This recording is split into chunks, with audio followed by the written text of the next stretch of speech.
সম্মানিত ভিউয়ার্স, আসসালামু আলাইকুম। আশা করি সবাই ভালো আছেন। তো আমি আপনাদেরকে আজকে এই যে লাল শাক এবং পটল কীভাবে একসাথে মিশ্র চাষ করবেন এবং এই লাল শাক থেকে লাল শাক চাষ করে আপনারা কীভাবে লাভবান হবেন সেটাই আজকে আপনাদের সামনে তুলে ধরবো। তো চলেন ভিউয়ার্স, ভিডিওটি শুরু করা যাক। তো এই লাল শাক সারা বছরই চাষ করা যায়। তো এটি একটি শীতকালীন ফসল হিসেবে আপনারা চাষ করতে পারেন। এই লাল শাকের চাহিদা শীতকালে প্রচুর। আমরা দুটি শাক নামে চিনে থাকি বাজারে, একটি হলো সবুজ শাক আর একটি হলো লাল শাক। তো এটি হলো একটি লাল শাকের আবাদি জমি। তো এই লাল শাকের আবাদি জমিতে দেখুন কি পরিমাণ লাল শাক হয়েছে। তো এটি মূলত লাল শাকের যে বীজ আছে বাজারে উন্নত জাতের বীজ, এটি এনে পটল লাগানোর সময় প্রথমে আপনাদেরকে বইটা ভালোভাবে শুষে নিতে হবে। ভালোভাবে শুষে নিয়ে আপনারা যে পটলের যে বেড করেন, এই দেখুন ভিউয়ার্স 5 হাত অন্তর অন্তর একটি করে বেড এবং পটলের চারাগুলো এসে বেরিয়ে এসে দেখা যাচ্ছে। এই যে পটলের চারা এবং এই বেডের মাঝখানে এই দেখুন এই লাল শাকগুলো সব কত সুন্দরভাবে বুনে দেওয়া হয়েছে এবং এই লাল শাকগুলো সব একটা বেডে কত হয়েছে এবং এটি মূলত কীভাবে আপনাদের পরিচর্যা করতে হবে।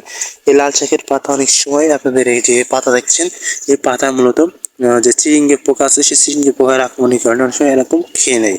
এর জন্য কিন্তু বাজারে এই পাতা লাল শাকগুলো আপনারা চড়া দামে বিক্রি করতে পারবেন না। এই জন্য আপনাদেরকে যে ভার্টিমেক নামক কীটনাশক আছে, সেই ভার্টিমেক নামক কীটনাশকটি আপনাদেরকে স্প্রে করতে হবে। স্প্রে করলে আপনাদের লাল শাকের এই পাতা যে খাওয়া আছে, সেই খাওয়াগুলো দাগ দূর হয়ে যাবে এবং আপনাদের এই লাল শাকগুলো এরকম সুন্দর সতেজ সবুজ আকারে অর্থাৎ লাল শাক ধারণ করবে। এবং কি পরিমাণ লাল হয়ে গেছে এই শাকের এই জমিটাই। এবং এটি মূলত এক এক আটি করে আপনারা বাজারে নিয়ে যাবেন, নিয়ে গেলে এটি 10 টাকা আটি ধরে অনায়াসে আপনারা বেচতে পারবেন এই লাল শাক। এবং এই লাল শাক 10 টাকা আটি ধরে বাজারে বিক্রি করে আপনারা প্রচুর পরিমাণে লাভবান হতে পারবেন।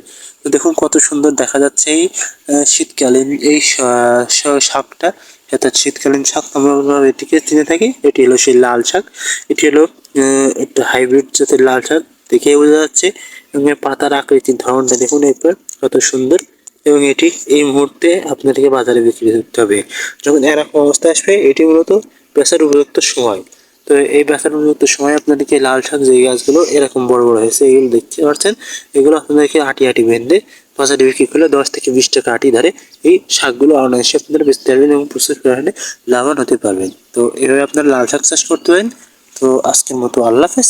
আর এবং এর সাথে যে পটলগুলো দেখতে পাচ্ছেন, এই পটল আপনাদেরকে মানে ফেলে দিলে পটল গাছগুলো হয়ে যাবে। তো এভাবে আপনারা লাল শাক এবং পটল একসাথে মিশ্র চাষ করতে পারেন। তো আজকের মতো আল্লাহ হাফেজ। দেখা হচ্ছে পরবর্তী কোনো ভিডিও। ধন্যবাদ সবাইকে।